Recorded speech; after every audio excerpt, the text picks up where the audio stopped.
Shalom, all praise the How Shemel Shah, double honesty, positive GMS. I'm Noah Allah, coming at you on the video. In this video, I want to focus on Psalms 37:37. Now, the scriptures say, mark the perfect man. Now, what exactly does that mean? Right? Let's read it and get into it. Psalms 37:37. Mark the perfect man, and behold the upright, for the end of that man is peace. Thumb. That's the word there for mark. Perfect, complete, perfect. One who lacks nothing in physical strength, beauty, etc. Complete, morally innocent, having integrity. One who is morally or ethically pure. Look at the word integrity. Integrity means being honest, having strong moral principles, and acting with consistency between your values and actions. See that? See that? And acting with consistency between your values and actions. So you got to act. So a person that's perfect is a person that's showing consistency in their values and actions. So their actions is a show of their values. A person that's not just don't just talk about it, they be about it. Okay? That's an example of a perfect man. What that brother doing his videos, or that brother coming out and teach, or that brother there early. That brother, you could tell you read the scriptures about how you break the scriptures down. Or that brother doing this, he's doing that. This brother's consistent with everything. That's an example of marking the perfect man. And behold the upright. See, the word behold got some significance. Ra'ah. To see, look at, inspect, perceive. So you got to inspect them. You got to observe them. To see, look at, inspect, perceive, consider. So you got to perceive him. You got to consider him. You got to have some regard of him. Right here it says give attention to. Okay? To cause to look intently at. What does that mean, intently? It means doing something with deep focus, close attention, eagerness, or concentrated effort. So you got to take good heed of that man. To what it is that he's doing. Okay? For the end of that man is peace, right? So the end of that man, what that man going to get in the end is peace. Which is ultimately what? The kingdom of heaven. Because that man is doing the right thing. He's consistent. And everything that's supposed to be done. This is the book of 2 Peter 1:10. Wherefore the rather, brethren, give diligence to make your calling and election sure. Let's look at the word diligence. And that's how you got to break the scripture down and really understand them. Strong's G 4704. Spudazo. Spudazo. To hasten. Make haste to exert oneself. Endeavor, give diligence. Let's see if we can give a little better definition. Look at the word diligence. Diligence means careful, persistent effort and hard work, showing steady attention and thoroughness in completing tasks, often involving conscientiousness and perseverance. So when a person is given diligence, they're giving persistent effort. They're showing steady attention and thoroughness when it comes to completing tasks. They're paying close heed. They're paying close heed. That's a person that's given diligence. So that's what we got to do. Give diligence to make your calling and election sure. Real fast, look at the word sure.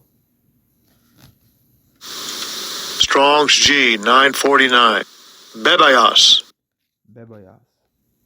Stable, fast, firm, metaphorically sure, trusty. So to make the calling and your calling and election a stable, sure, meaning fast, firm, trusty, stable. In other words, to make it a sure thing. Something that's a sure thing is something that's for definite. So a person has given diligence to make their calling and election a sure thing, because we're called.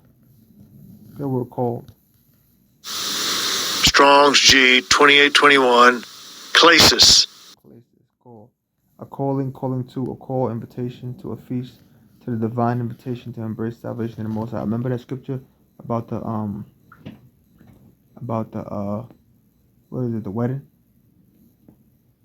One of the parables Yahushua gave, and it spoke about like a feast, like a wedding, which represented the kingdom of heaven. So it says to make your calling and election sure. So we're invited to this thing. But ultimately, you got to be chosen. You got to stay. Let me get a scripture on that. It's in the back. Was it head of my head? Um, this is Matthew 22 verse 24. I'm sorry, 22 verse 14. Yeah, this is the passage I was thinking about. I'm not gonna read the whole thing. Yeah, speak about those that have been to a wedding. Get right to the point. Okay. That fact. Yeah, stuff from verse 13. Right to the point. Then said the king to Matthew 22 verse 13. Then said the king to the servants, bind him hand and foot, and take him away and cast him into outer darkness. So that's talking about a person that came into the wedding, but they didn't have on a wedding garment. Ultimately, the garment represents righteousness, this truth, this word. Okay? So people went out to the highways and they gathered all these different people. They bid them to the wedding. They invited them. But some came that weren't worthy. And to those that weren't worthy, it says, then said the king to the servants, bind him hand and foot and take him away. And that's what Yahweh Shemashah going to do. You're going to have his angels bind them hand and foot and take them away and cast them into outer darkness. In other words, put them to death.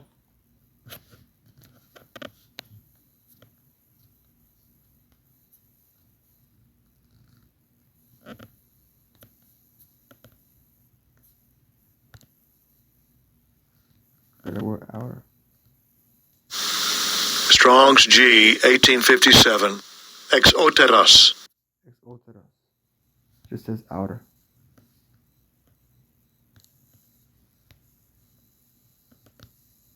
Strong's G 4655.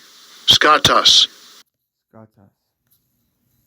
Says darkness of night, darkness of darkened eyesight or blindness, metaphorically of ignorance, respecting divine things, and human duties, and the accompanying ungodliness and immortality, together with the consequent misery in hell, which there is no hell.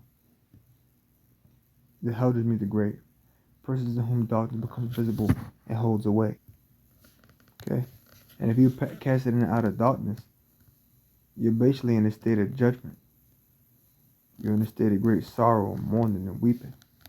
It's like being casted out, ostracized. Then said the king to the servant, bind him hand and foot, and take him away, and cast him into outer darkness. They shall be weeping and gnashing of teeth. Now, weeping is when you're crying. Gnashing of teeth is when a person is biting down on their teeth. It's like when you ever see a child getting the needle when they're scared, and they bite down on their teeth. That's an example of gnashing with your teeth. For many are called, but few are chosen. So that's telling you, a lot of people are going to be bidden to this wedding. But everybody's not going to have on that wedding garment. Everybody's not going to be chosen. That's just something that people got to understand. You know, that brother in the camp that you cool with, that brother who videos you like watching, guess what? He may not be in this thing to the end. You know what I'm saying? He might not be in this thing to the end. He might fall out. You know what I'm saying? He might fall out. Many are called, but few are chosen. That's what goes back to making your calling and your election sure. We got to give diligence. Real fast. This is a great scripture ended on. Revelation 16:15. Behold, I come as a thief. So when Yahweh comes as a thief, nobody going to see him. He's going to come when you least expect it. Behold, I come as a thief. Blessed is he that watches. So we got to watch. We got to watch for the signs, current events, look at things that's going on in the world. And the thing that we see in the world, as it relates to the scriptures, like Matthew 24 chapter, for example, we can see in the Revelation, we can look and see how close we are to us coming. Because the things that we see in the scripture,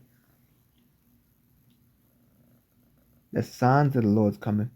If we see it happening, if we're watching, we'll see it happen in the world around us. And if we see it happen in the world around us, then guess what? We'll become even more laser focused, even more sharp in this truth, because we can evidently see that the time is near. That's what keeps you in your faith. If you're not watching, then you just, living your regular day life, not even paying attention to what's going on. But when you see these signs and how close we are, that's going to cause you to tighten up. That's going to cause you to get on the ball, so to speak. That's going to cause you to become more focused, be more diligent. Behold, I come as a thief. blessed is he that watcheth and keepeth his garments. So we got to keep our garments. Let's see walk naked and they see his shame. Let's go ahead and flip the garments real fast. Revelation 19.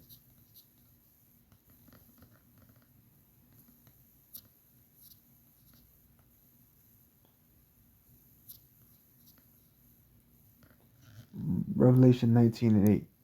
And to her was granted that she should be arrayed in white linen. Arrayed in fine linen. That's talking about Israel, the elect. Clean and white, for the fine linen is the righteousness of the saints. So those are the garments. It represents the righteousness of the saints.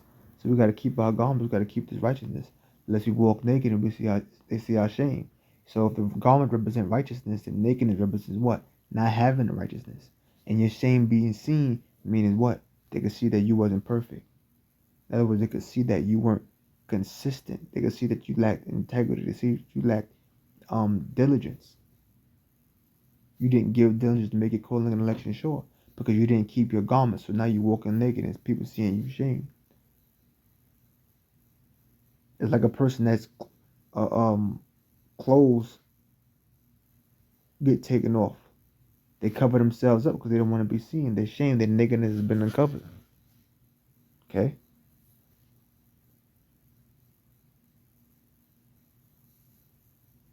So yeah.